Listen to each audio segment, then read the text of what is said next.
In this recording, we will look at general guidelines for selecting adult literacy resources. The first guideline is to select resources aimed at adults, not at children. Adults need to read real things in their lives, and this means they need adult-focused resources. We can term these realia. Realia are objects and material from everyday life, and authentic texts, which means real texts that people read or need to read. We also have environmental print that refers to the texts around us, and that might be signs and other things around us with texts that we can encourage students to notice and engage with. Some teachers justify using child books and resources by saying the students don't mind and that they like them because they can succeed. I have two responses to this for you to consider. The first is that as the teacher, you are in a position of power and you are setting the tone. If an adult has been brave enough to leap into education, then why would we feed that subconscious idea that this is their level and all they can do? The second is that most won't push back. They'll agree or be compliant, but then they will just disengage. Think about the educational experiences and backgrounds of adult literacy learners. Adult education is about offering something new and different and based on what they actually need to read in their lives. So no matter how compliant the student is, you are sending a subconscious message that situates the adult in child education spaces. In this slide, there are a few things to notice. Firstly, the amount of blank space. Look for resources when we're thinking about teaching resources that are not too text dense. That means they're not too crowded. Look for font that is easy to read. And if you are targeting a level where students will want or need to copy, use a font that has letter shapes that can be copied, such as Century Gothic used here, and you can see the shape of the letter A can easily be copied.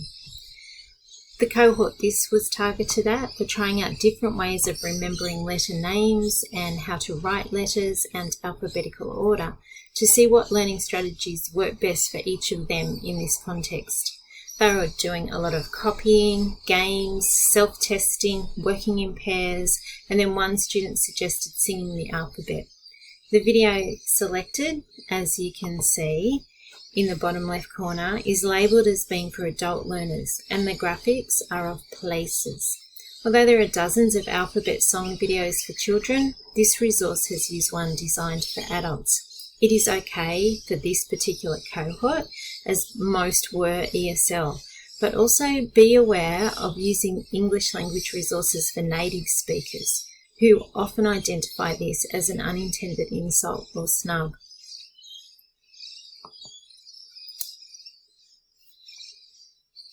So we're talking about using adult texts, realia, authentic texts, environmental print. When we're looking at lessons, we're talking about not having dense text, so using white space, a font that is easy to copy and read, and a minimum of 1.5 line spaces.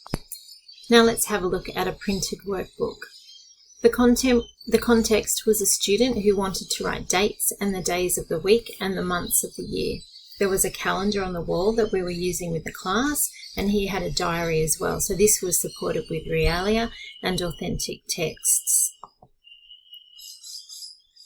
Some of the things you'll notice is that it's not too crowded on each page. There's a font that he can easily copy. There's scaffolding. So for example, in activity 1, there's the full names to start with, and then he can copy the short names.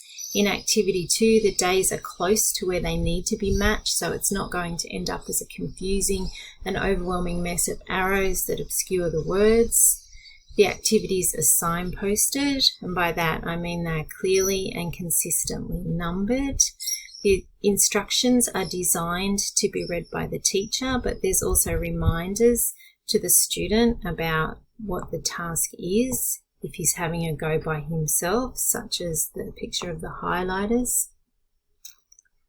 There are inbuilt reminders For example, in this look, cover, spell activity, there's a hint that only the first letter is a capital letter.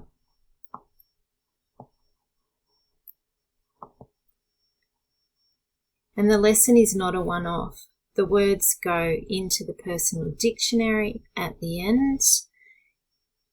It's revisited many times throughout the course until he's comfortable with this and feels that he's ticked off this goal.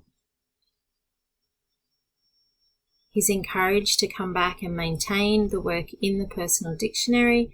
And the lesson also incorporates a very basic option for providing a bit of feedback at the end to stimulate some discussion between the learner and the teacher about whether these types of activities are helpful. So this was a consolidation activity. It uses text that this adult wanted to learn to read and write. It is linked to realia, authentic text and environmental print in the form of the class calendar, the student diary, and then linked to future and ongoing learning through the personal dictionary. In the lesson itself, the resource, there's plenty of white space. It's not too text dense. It uses a font that is easy to copy and read. There's a minimum of 1.5 line spaces throughout, and on each lesson after this, the student writes the date in full as real practice. So again, linked to ongoing learning and real contexts. So to summarize, when you're starting to think about a resource, think about using texts that are made for adults, linking them, or even just using realia and authentic texts, checking that there's a font that's easy to copy and easy to read, looking at the amount of text, making sure that it's not too text dense, because if you have something that is really topical and you need to use it in your context, then you might have to modify it and present it so that it's not so crowded. Think about using environmental print and encouraging students to engage in environmental print, especially as a follow-up to any activities you do with resources, to then go and see if they can find these texts in the real world around them.